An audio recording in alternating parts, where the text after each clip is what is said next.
Hi buddies, welcome to my style cooking channel. இன்றைக்கி நம்ம மொறுமொறுப்பான evening டைமில் சாப்பிட்ற போல் ஒரு ஈவினிங் ஸ்நாக்ஸ் தான் இன்றைக்கி நம்ம செய்ய போகிறோம். buddies, ரெசிபிக்குள்ளே போகிறதுக்கு முன்னாடி நீங்கள் இப்போ தான் மை ஸ்டைல் குக்கிங் சேனலை ஃபஸ்ட் டைம் பார்க்குறீங்க அப்படின்னா இந்த வீடியோ கீழே இருக்கிற ரெட் கலர் பட்டனை கிளிக் பண்ணி சப்ஸ்கிரைப் பண்ணிக்கோங்க. கூடவே பக்கத்தில் இருக்க பெல் ஐக்கானையும் கிளிக் பண்ணிவிட்டு ஆல் அப்படின்ற ஆப்ஷனையும் செலக்ட் பண்ணி வச்சுக்கோங்க. அப்போ தான் நான் டெய்லி அப்லோட் பண்ணுற எல்லா ரெசிபியுமே நீங்கள் மிஸ் பண்ணாமல் பார்க்க முடியும். இப்போ வாங்க buddies, வீடியோக்குள்ளே போயிட்டு இந்த ரெசிபியை எப்படி செய்யலாம் அப்படின்றத பார்க்கலாம். ஃபர்ஸ்ட் ஒரு பெரிய பவுல் எடுத்துக்கோங்க, அப்படி இல்லைனா ஒரு பெரிய பிளேட் எடுத்துக்கோங்க.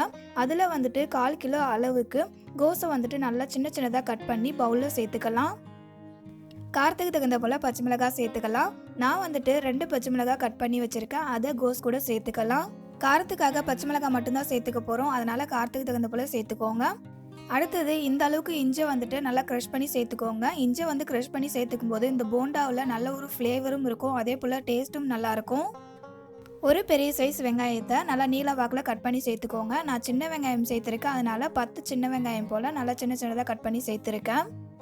ஒரு 1/2 டேபிள் ஸ்பூன் அளவுக்கு காஷ்மீரி மிளகாத்தூள் சேர்த்துக்கோங்க. இந்த மிளகாத்தூள் சேர்க்கும்போது போண்டாவுக்கு நல்ல ஒரு கலர் கொடுக்கும், அதுக்காக தான் இது சேர்த்துருக்கோம்.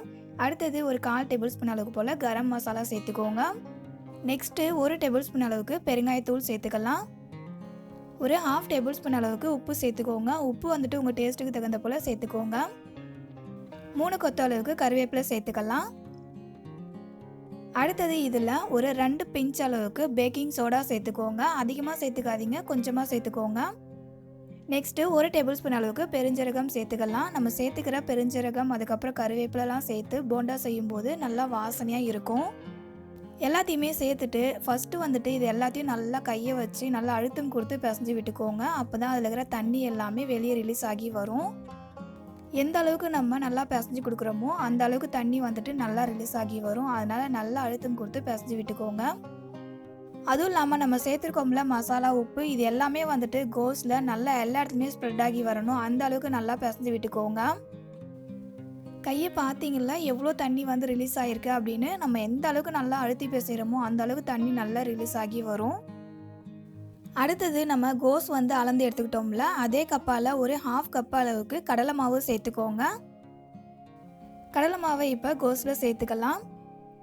இது கூடவே ஒரு 1/4 கப் அளவுக்கு பச்சரிசி மாவு எடுத்துக்கோங்க. இதுவுமே கோஸை நம்ம மெஷர் பண்ணி எடுத்தோம்ல, அதே கப்பில் 1/4 கப் அளவுக்கு எடுத்துக்கோங்க, கரெக்டாக இருக்கும். இப்போது நம்ம சேர்த்துருக்க அரிசி மாவு, கடலை மாவு, அதுக்கப்புறம் கோஸ், இது எல்லாமே நல்லா ஒன்றா மிக்ஸ் ஆகி வர அளவுக்கு மிக்ஸ் பண்ணி விட்டுக்கோங்க. தண்ணி சேர்க்கணும் அப்படின்றது அவசியம் இல்லை.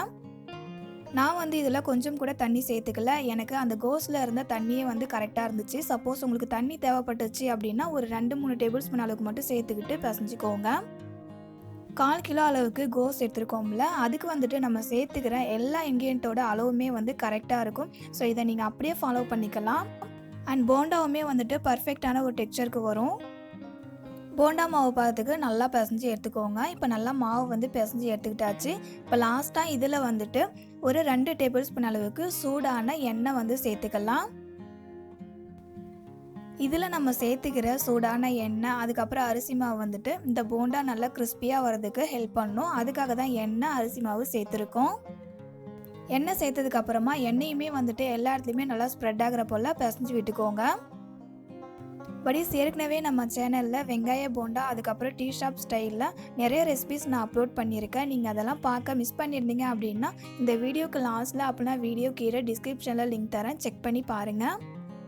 எண்ணெய் சேர்த்துக்கிட்டு மிக்ஸ் பண்ணி விட்டதுக்கப்புறமா கொஞ்சமாக மாவு எடுத்து கையில் லைட்டாக இந்த மாதிரி உருண்டை பிடிச்சோம் அப்படின்னா உருண்டை ஷேப்க்கு வரணும். இந்த மாதிரி இருந்துச்சுன்னா போண்டா சூப்பராக வரும். buddies, போண்டா செய்கிறதுக்காக இந்த மாதிரி உருண்டை ஷேப்பில் பண்ணும்போது அது நல்லா நம்ம ப்ரெஸ் பண்ணி உருண்டை பிடிக்கக்கூடாது. லைட்டாக கையில் எடுத்து லைட்டாக ப்ரெஸ் பண்ணி உருண்டை ஷேப்க்கு பண்ணிக்கோங்க. அடுத்தது சூடாக இருக்கிற எண்ணெயில் போண்டாவை போட்டு பொரிச்சு எடுத்துடலாம். எண்ணெய் சூடாக இருக்கான்னு பார்க்குறதுக்காக நான் கொஞ்சமாக மாவு போட்டு பார்க்குறேன். நல்லா பபிள்ஸ் வந்திருக்குல்ல, இப்போ எண்ணெய் நல்லாவே சூடாக இருக்குது. இப்போது நம்ம ரெடி பண்ணி வச்சுருக்க போண்டாவை இதில் சேர்த்துடலாம்.